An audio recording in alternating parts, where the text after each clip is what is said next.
What I love about the Rocky and Creed franchise as someone who is not into boxing at all is that it makes boxing feel like the only sport in the world, like the ultimate test of the indomitable human spirit. And it's incredible that after 9 movies, people aren't sick of kind of just seeing the same formula play out in different ways. And I think it is because of the heart of gold that this franchise has and the way that it is constantly reflecting on itself, which we'll talk about. But in Creed 3, they take on their most difficult challenge yet, making the audience believe that either of these men are a day over 30. This is Michael B. Jordan's directorial debut, which is super exciting. He is now both in front of and behind the camera. And in this film, Adonis is retired. His daughter is getting older. He's orchestrating fights rather than being in them.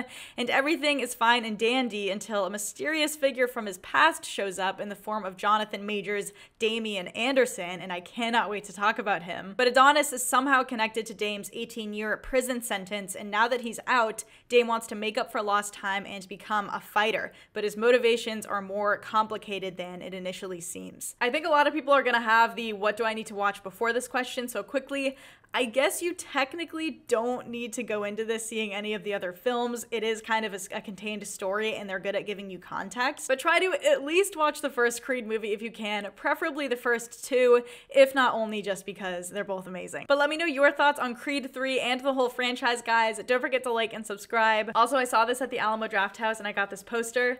Thank you, Alamo Drafthouse. And I've got a lot to say about this movie, so let's get into it. I'm impatient, so I'm just gonna cover this first. The final fight in this movie is so goddamn awesome. I almost couldn't believe what I was seeing. It is easily the most technically impressive and distinct fight in the entire franchise, and a lot of that is because of what a lot of people have been excited for, Michael B. Jordan's anime inspirations. Oh, they're there, and they're awesome, and they're present in every fight in the film. There are 3 major fights, but that final fight is something completely different. He actually elevates it beyond what's actually happening. And I don't want to make it seem like it's a literal live action recreation of what you see in anime. It's subtle. It fits within the tone of the franchise, but I was just so impressed by those small details and the way that MBJ incorporates the themes of the fight into the visual style. Hardcore anime fans will pick up on way more. I hear there's a lot of nods to Hajime no Ippo, which I've never watched, so see what you can keep an eye out for, but for a directorial debut, he killed it. And I just love that he went out there with confidence and did something so different. And I don't want to oversell it, go in with normal expectations, but he's sort of toying with the realism that's present in these fights most of the time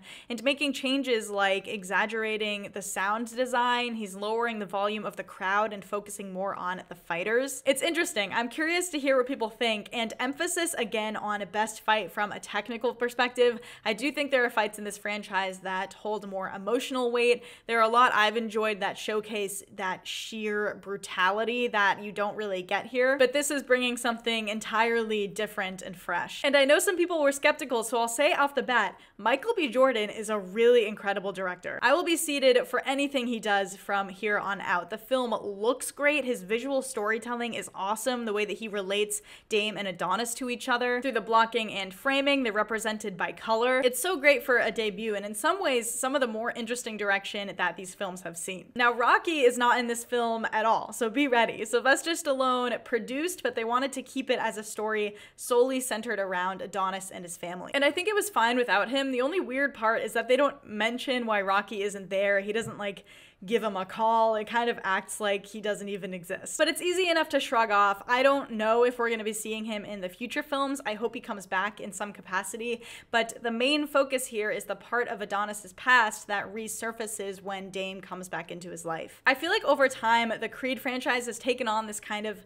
somber, reflective personality that is so Ryan Coogler. He was also behind Creed, which is such a smart deconstruction of legacy and masculinity, all through Adonis's role as a fighter and then a partner and a father. And now as Dame comes back into his life, he has to, as someone who grew up the way he did, and especially as a black man in America, confront the life that he now has and has earned, but especially the fact that someone like Dame doesn't have it and didn't get it because of the way that things went down. It's subtle but super complex and often pretty sad, but I like the direction that they chose to take Adonis's arc and the emotional tone that they went with. You even see it in Bianca's small arc that she has. This film is about getting older and changing and mourning life not going the way that you thought it would, but also how we need to make amends with our past and accept our mistakes. I think Adonis feels like a truly imperfect perfect person in this film, but he also grows, and I loved that.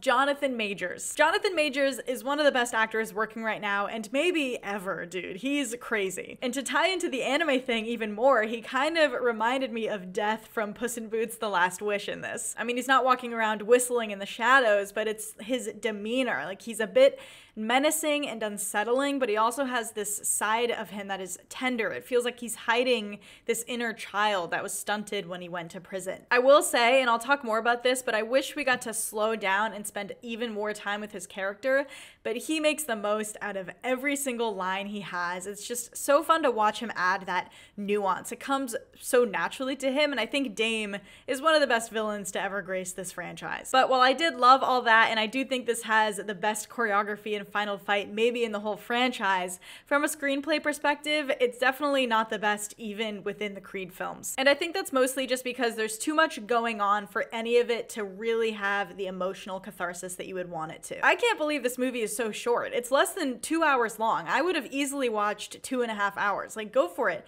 Show me the whole story. There are some cool shots from the trailer that didn't make it to the final cut. I am like curious about what they edited down. But you've got stuff going on with Mama Creed, with his wife, with his daughter, with Dame. He's retired. He's overcoming his confidence issues from being out of shape. Nothing is handled lazily, but most of it doesn't get enough time to be like awesome, save for their chemistry and that final fight. So it feels like they're kind of breezing by a lot of narrative beats. I even think that the final fight could have been way longer. And I was kind of missing like the shop talk that you get in a lot of the other films, talking about like strategy, who they are as fighters, and you just don't get to go as in depth with a lot of that stuff. So it's a bit rough around the edges in that way. I think there are gonna be parts of the narrative that people aren't fully satisfied with, but at the end of the day, I think this is a film that is greater than the sum of its parts. And I've honestly found that with a lot of the films in this franchise, because the emotions are so raw and the filmmaking is so passionate that you're able to get invested in it, whether it's one of those cornerstone moments or something like this that feels a bit more like an episode in Adonis's story, but is still a contained arc that cares about its characters and the audience. And that's thanks to Coogler, Jordan, Majors.